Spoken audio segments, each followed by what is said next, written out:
大家好，我是 Sam， 欢迎收看今天的大哈沟中文频道。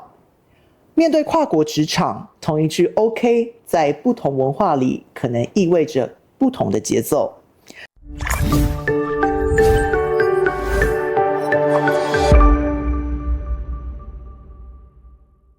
今天邀请到的这位来宾，常年在日本工作，也和太太一起做过越南人赴日的项目，见过各式各样的合作方式。这一集我们聚焦跨国工作环境的经验谈，掌声欢迎博敏。新潮，大家好，我是来自台湾的博敏。你好，博敏。博敏，你可以跟我们观众朋友分享一下你自己的工作经验吗？你曾经在哪工作过？是，我第一份工作是在京都的一家寿司餐厅，对，那主要负责的就是它是一家比较像网美餐厅的，把各种寿司的食材摆在石板上。那我要负责的工作就是每天照着当天设计的人去摆放漂亮的食材，对，然后营业时间到了就要招呼客人进来，对。那如果他们要求很多，然后就可能他们想要一个哆啦 A 梦的形状，可是你没有办法摆出来，是我们已经固定的对，固定的摆设，就是做的很京都风的感觉嘛，很日本的感觉，对，很漂亮，很受女生的欢迎。那接下来在哪工作？对，那接下来的话就是在我到了北海道的一个最高峰叫旭月的地方，然后山上那边有一家有政府经营的那个游客中心，游客服务中心。那我在那边是担任小导游，以及那边的导览员，以及翻译啊，然后处理一些观光的活动的设计的职务。对，在那边做了1年。对，做1年后就遇到疫情，所以因为观光客进不来，所以我就离职了。OK， 蛮不巧的。你喜欢那份工作吗？我很喜欢。对，因为其实我本身就是一个很喜欢旅游，还有我喜欢摄影。对，那这份工作就是旅游的话，就是带大家到山上这样去导览嘛，以及欣赏北海道的自然风景，以及需要一些摄影，然后去做一些宣传的海报啊，还是针对外国人的一些观光活动去设计一些观光活动，其实都是我非常喜欢的工作内容。对，哇，很好OK， 对，好，那后来呢？后来结束了导游工作之后，结束这份工作之后，那我就接下来就是有关帮那个外国人入境到日本的一些处理工作签证啊，还有他们入境日本之后，跟一些像是跟公司跟外国人之间的桥梁的这样的。主要是哪一国人？是以越南为大宗，越南啊、中国、印尼等等各式的国家啊，还有台湾啦，台湾跟越南算大宗。对OK。那你接触过这么多来自不同国家的人，是你觉得哪一点让你印象最深？应该说真的是每一个国家的文化习惯都不同，对。非常的有时候会让你吓到。好，你举例。对，比如说那我把日本也一起涵盖在里面讲好了。对啊，当然。日本的话，我第一次感到最冲击的是，他们没有办法在第一时间就给你很明确的回复，他们这个社会很注重整体的上下关系，一定是。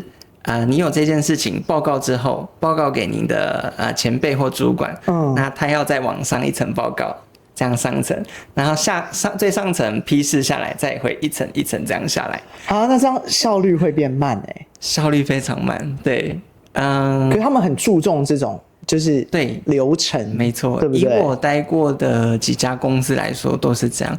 我最长一次是在我刚刚讲的游客中心，我们有一次开了一个会议，一个他从早上的8、9点，开到下午的5、6点，这么久？我记得好像开了7、8个小时吧。所以你就要一直坐在那个办公室里面。对哦，那我觉得对我们台湾人来说，可能就是好没有效率，然后对啊，而且好像也讨论不出一个所以然。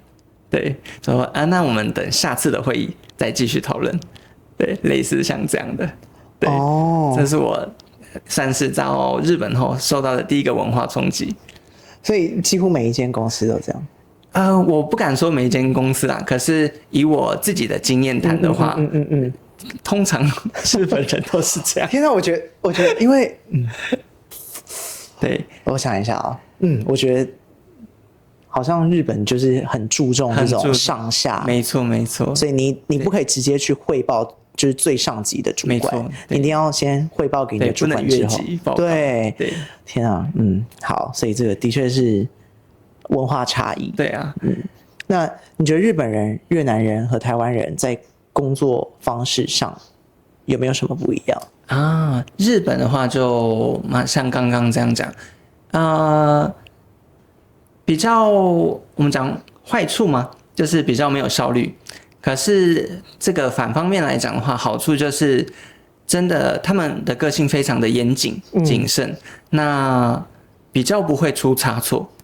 对，那因为是经过众人这样层层的决定，然后讨论出很久的结果，对，比较不会容易犯那种小错，对，离谱的错误。对，那越南的话，我觉得我的遇到的越南的移工来说的话，他们比较会是您跟他沟通一件事情比如说请他做什么事情，那教他做什么事情，那你问他懂了吗？他们的习惯会先说我懂了，对，可是有可能他们其实还没懂，对，好像我不知道是不是大家都这样，我遇过的越南人都是好我知道了，可是其实都没有做到，对，那台湾的话，我觉得比较有自己的想法，对，当然这也是有好有坏，好的话就是可能会激发出一些日本人想不到的创意点子，可是另外一方面，可能因为我们是在日本跟外国人中间的桥梁嘛，有时候日本人就会觉得说，为什么他这么的不照公司的方针去走，为什么都要自己做自己的事情？他有自己的想法，对，他有自己的想法，所以有时候会对我们造成一些困扰。是OK， 每个国家不同的地方，我的观察。你怎么克服这些差异？对，克服差异也只能就是因为我们身为中间的桥梁嘛，一定要两边都要去沟通。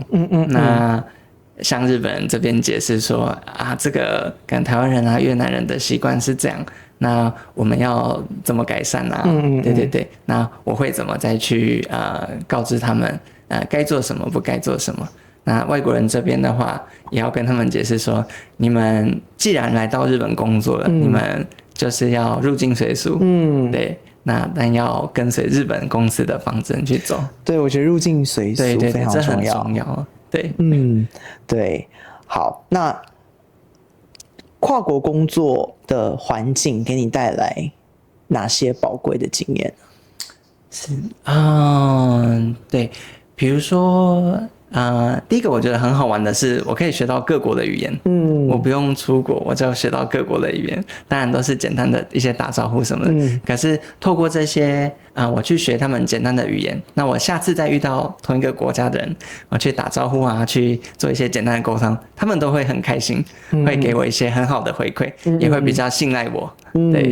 对，然后另外就是比如说他们吃东西的文化饮食文化，那我也在这个工作的期间也感受到很多，吃到很多各国的料理。对。所以我想这些经验你一定可以好好运用在接下来的工作当中。好，那其实有非常多想要出国的人，那包含很多年轻人，那你会给他们什么样子的建议呢？是，我觉得就像我们刚刚讲的，第一点，你的语文能力一定要够好，不管您是去哪一个国家，日本也好还是英语系的国家也好，真的语言一定要好。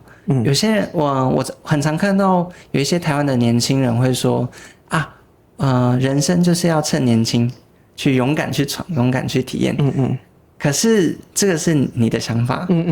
对，比如说我举例日本来说好了，日本的公司还是像我们这种中间的人会觉得说，为什么您这个语言都还没学好，那你就要来这边？那好像看起来好像很厉害，好像很为青春勇敢闯一次。